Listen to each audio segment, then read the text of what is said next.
First off, I want to say that I am nowhere near as qualified to talk about this game as other people have.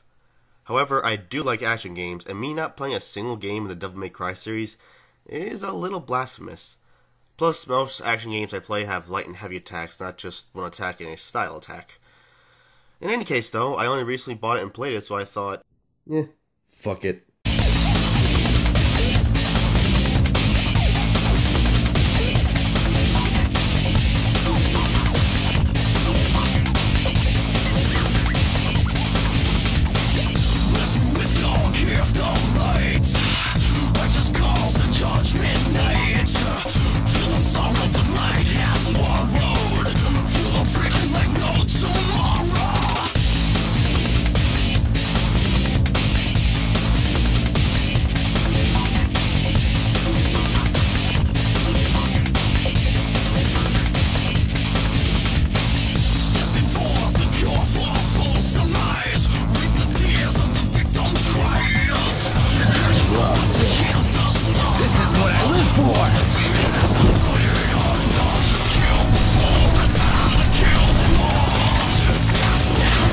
I'm absolutely crazy about it! Wanna know the name? Devil May Cry. Now, this series has a legacy of being the grandfather of action games today, so I assure you, I will botch this up. So I assure you that I will try my best on this. Let's start with the story. Devil May Cry was never known for amazing and intricate stories, but I feel I need to talk about it. Oh yeah, and this review is full of spoilers, so be warned. Taking place 10 years before the original game, this game sees Dante just trying to start his business, when a man with heterochromia and what appears to be some kind of virus on the side of his face, named Arkham, walks in and says that Dante's twin brother Vergil is looking for him. He then proceeds to flip Dante's desk. When Dante recovers, he tries to eat his pizza until a few demons stab him everywhere. As they soon find out, never fuck with a white man and his pizza.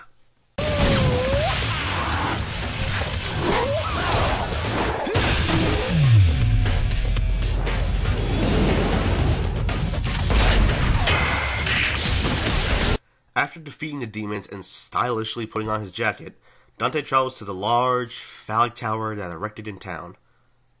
No, I'm not just making penis jokes. The game itself mentions this. You saw it too, didn't you? That huge tower jutting out of the ground. That thick shaft that causes women to shudder! Another person, a mysterious lady, who has heterochromia as well, also travels to the tower, with her own goal in mind.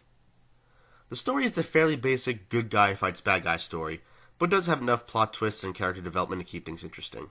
For example, Dante starts the game just wanting to take down Vergil, but through the course of the game comes to terms with the fact that he is half demon and always will be. And the big and surprisingly convoluted twist that is the way to open the portal to the demon world is through two pendants that were given to Dante and Vergil, and the blood of Sparta, and a human priestess. Dante and Vergil have the blood of Sparta, clearly, but the blood of the priestess lies in the lady, whose real name is Mary, and is the daughter of Arkham, who killed his wife and wants to open the demon world to become a demon. I think I just got a nosebleed from that. See, there is more than just a basic story, but it is still pretty basic. The only thing in the story that doesn't fully make sense is Vergil's motivations. Now I'm motivated. Not in a clear way, devil boy. In the game, Vergil wants to enter the demon world to gain more power. Power for actual hair gel? The game never says, but doing a bit of research yields that he wants to become as powerful as his dad, so that he can protect those that he loves and never lose anyone like he lost his mother. This helps to paint a more sympathetic view of Vergil and give good reason to his motives. Shouldn't an important detail be told in-game, though? It'll help to make Vergil's fate at the end sadder than it already is. Besides that, though, the story does its job. The graphics are a mixed bag. I managed to pick up the PS2 version, which still looks good, but if you want a more crisp-looking game, play the HD version. All the characters, main enemies, bosses, etc. all look colorful and well-designed. Effects and sounds and objects are all really done well. It really is a good-looking PS2 game and still holds up pretty well. Some of the areas look pretty as well, such as Dante's office, the inside of not Moby Dick, the Demon World, and a couple of others, mostly late-game areas. However, majority of the levels take place within the Temen Niguru, which is the tower, and it's a bunch of browns and grays with a hint of blue here or there. So for much of the game, you have a stark contrast between the bright Dante and the dull, rocky areas constantly surrounding you, making the areas look very ugly. I guess that helps you see Dante easier, but there have been plenty of colorful games you can see the main character easily. The music is also an interesting case. It's hard to tell exactly what genre it is, metal, rock, grunge, or screamo, but it is hella catchy. You'll be humming it constantly, but you won't understand anything being said, really.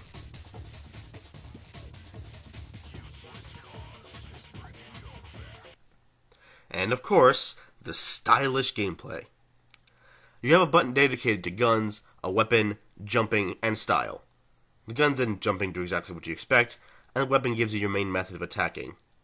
You usually get more guns just by progressing through the game, and new weapons you get from beating bosses, a la Mega Man. Where the depth comes in is style. Dante starts the game with 4 styles, and earns 2 more later on. Trickster grants you a better dodge, Swordmaster allows you to do more sword combos, Gunslinger gives you more gun options, Royal Guard allows you to guard against attacks, Quicksilver allows you to temporarily stop time, and Doppelganger allows you to make a temporary clone. Each one of these can be leveled up, and Swordmaster and Gunslinger work for all weapons in each of their categories, making for a very in-depth combat system that is appropriately stylish. Combine these with Devil Trigger, a mode that turns you into a devil, increases all your stats, and slowly heals you, and you got some amazing combat. I might not be amazing at it, but it is super fun. And for a bonus, some of those moves you use in cutscenes you can actually do in-game. You know how some games have the character do things that you can never actually do? Surfing on enemies? Yup. Shooting downward in the air? Uh-huh. Using a motorcycle as a weapon? Okay, not that, but you get what I mean. What is really limiting, though, is that you can only use one style at a time, and it can only change at certain points. 4 will go on to mostly rectify this, but it's kind of a hindrance that in this combo-heavy game that the inability to switch styles stops even more combo potential. Also, I do not like some of the things that the gameplay offers. Sacrilege, apparently, to say that, but hear me out. I understand that the Resident Evil style camera makes sense given the origins of Devil May Cry, but I felt that it was limiting in my field of vision. Enemies would be off camera, and I couldn't spin the camera to see them since it's fixed. Some areas do allow you to change the camera, but the movement is so damn slow. Locking on is also a problem. You have to hold the button instead of it just being a press of a button. It allows you to have a dodge, and you will only be able to do some moves while locked on. Maybe it's just me being used to lock-ons being just a button press and not holding it, but I did not like it. Not only can it destroy your buttons, but it is so useful just to press it once to never lose sight of an enemy or boss. So while the gameplay is very, very fun, it is limiting and does have some problems. The level design is odd, too. It's mostly set in a tower, so backtracking makes sense, but there are times where the mission does not require backtracking, yet you can anyway. This is fine when there are secret items in areas that you don't need to be, but more than once I was confused on where exactly to go, since some areas that I need to be weren't blocked off. Besides that, though, it is solid. While it might not fit into any specific category, I really want to bring up the design of the Vergil fights. Most rival fights are the same exact fight, but you will lose the first time. This is actually great motivation for you to not lose again, and to whoop their ass in a rematch, but the rival's moveset does not change at all. This game does something different. Regardless of gameplay, the fight actually moves in a logical way. This entire time you are gathering weapons and getting stronger, and the first time you fight Vergil, you still lose badly. The next time you fight him, you have gotten much stronger, but as Vergil's going on a small journey himself, he is also getting stronger, just not as strong as Dante is getting, so the next fight is a draw. The final fight sees both at the end of their peak now, and the roles have reversed, and Dante is the superior one. It's a nice little touch and helps make each fight fun. As this is a special edition, there was more content included here than the main version. The ability to continue without extra lives, Bloody Palace mode, Turbo mode, more difficulty modes, and the biggest perk is having the ability to play as Vergil. Vergil starts the game with all of his weapons and the ability to go into Devil Trigger from the start. He definitely moves differently than Dante, but it is a joy to play nonetheless. I can't help but feel a little disappointed that he didn't get his own campaign, though. It starts out with a brand new cutscene, but it's just the same campaign as Dante's, barring cutscenes.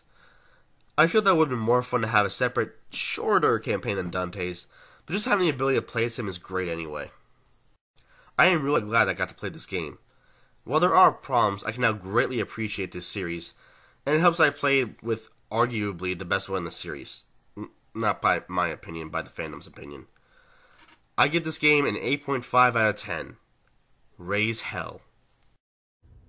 Wanna know the name? Devil May Cry.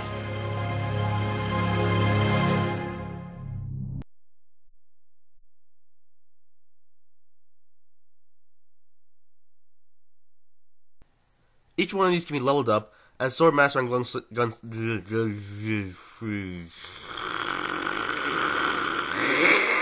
Combine these with Devil.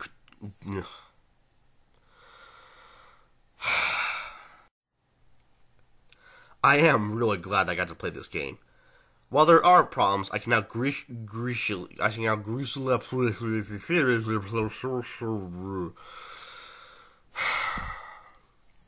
Aren't I just so professional? Isn't it just the great quality that all 13 of you like?